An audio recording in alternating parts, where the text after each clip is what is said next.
আগে হলো শেখ হাসিনা বিক্রি করেছিল স্মার্ট কার্ড এবং সেটা দিয়ে লক্ষ লক্ষ কোটি টাকা হাতিয়ে নিয়ে গিয়েছিল নগদ থেকে শুরু করে এ টু আই যে প্রজেক্টগুলো ছিল সেগুলোতে। তো এখন হলো নতুন প্রজেক্ট এসেছে, খালের project, farmers card, health card, অনেকগুলো কার্ড বাংলাদেশে এসেছে। তো আমরাও একটা নতুন কার্ড সূচনা করতেছি, সেটা হলো লাল কার্ড। এটা হলো পরবর্তীতে এই কার্ডগুলো যখন ব্যর্থ হবে আমরা লাল কার্ডটা সূচনা করব মাঠের মধ্যে। কৃষি ব্যবস্থা থেকে চিন্তা করে কিন্তু মাওলানা ভাসানী তার দলের একটি মার্কাও রেখেছিলেন, হলেন ধানের শীষ। অবশ্যই সেই মার্কা চুরি হয়ে গিয়েছিল, মাওলানা ভাসানী এখন আছেন, নাম আছে, মার্কাটা চুরি হয়ে গিয়েছে। তো মাওলানা ভাসানী হলো কৃষক নির্ভর একটি রাজনীতি বাংলাদেশে সূচনা করেছিলেন।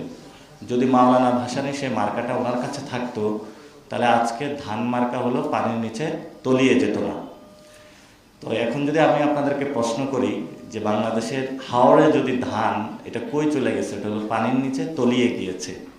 অবশ্যই হলো ধান মার্কা ক্ষমতায় আছে, কিন্তু বাস্তব যে ধান সেটা হলো পানির নিচে এখন আছে, যেখানে হলো কৃষকরা সারাদিন হাহাকার করে। তো আমাদের যে ধানটা হয়ে গিয়েছে এখন ব্যবহারের একটি অস্ত্র। যে ধানটা আমরা রক্ষা করার কথা, সেই ধানের মার্কা বগুড়া থেকে ছেড়ে হলো গুলশানে চলে এসেছে।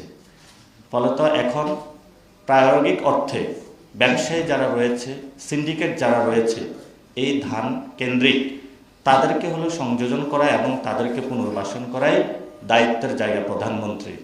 অথচ বগুড়ার যে সন্তান জিয়াউর রহমান থেকে বাংলাদেশের রাজনীতি দিকপাল জগতের আনুষ্ঠানিক সূচনা করেছিলেন, সেই বগুড়াতে কিন্তু উনি ছেড়ে চলে গিয়েছেন। অর্থাৎ গ্রাম বাংলা ভালো লাগে না এখন।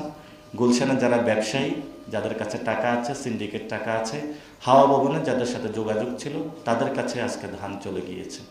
এটা হলো বর্তমান আমাদের হলো রাজনীতি। তবে অর্থনৈতিক কাঠামোর যদি দিকে আমরা তাকাই, আমাদের বাজেটের প্রায় 11-12% হলো এই কৃষি সেক্টরের সাথে জড়িত। ফলত আগামীর যে বাজেটটা আসতেছে সেই বাজেটে শুধু একটি কার্ড হাতে ধরিয়ে দিলেই হবে না। সেই কার্ডের অ্যাক্সেসিবিলিটি, একটা কৃষক তার কার্ডের কতটুকু সরকার জায়গাতে অ্যাক্সেস করতে পারে সেই সুযোগটা আমাদের সৃষ্টি করতে হবে।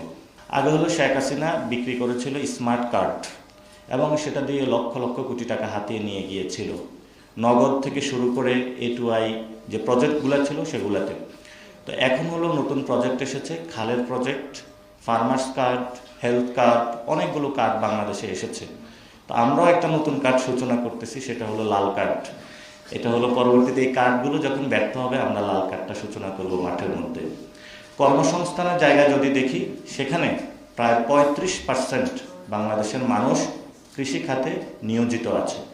ফলত এই সেক্টরটা যদি আনস্টেবল হয় বা অস্থিতিশীল হয়, তখন কিন্তু বাংলাদেশের ইকোনমিতে যেভাবে হলো ডিরেক্ট এটাতে এফেক্টেড হবে বা ক্ষতিগ্রস্ত হবে, তেমনিভাবে কর্মসংস্থানে বড় একটি ধাক্কা নেমে আসবে।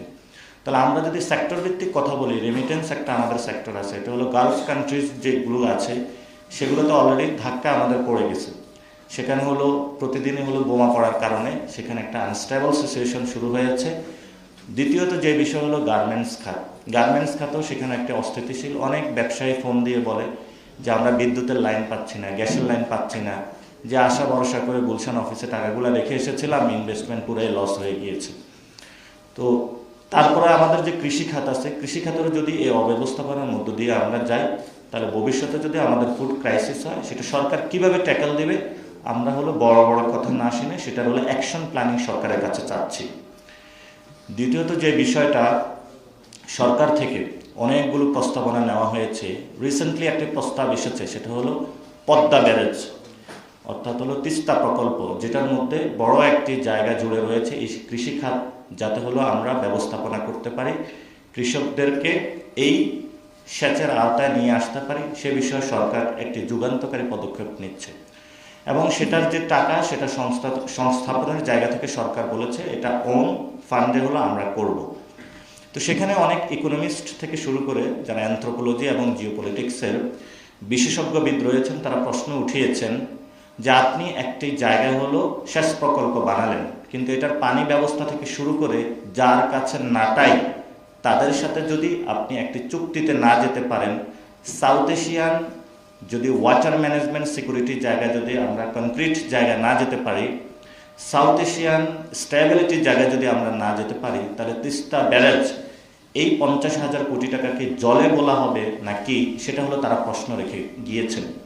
তো প্রশ্নটা কিছু কিছু জায়গায়, একটা উদাহরণ দিচ্ছি, ফিরোজ আহমেদ গণসংহতির উনি অন্যতম রাজনৈতিক কাউন্সিলের সদস্য এবং প্রতিনিয়ত উনি এনভায়রনমেন্ট থেকে শুরু করে পলিটিক্যাল ডেপথ ইনসাইটগুলো উনি নিয়ে আসেন।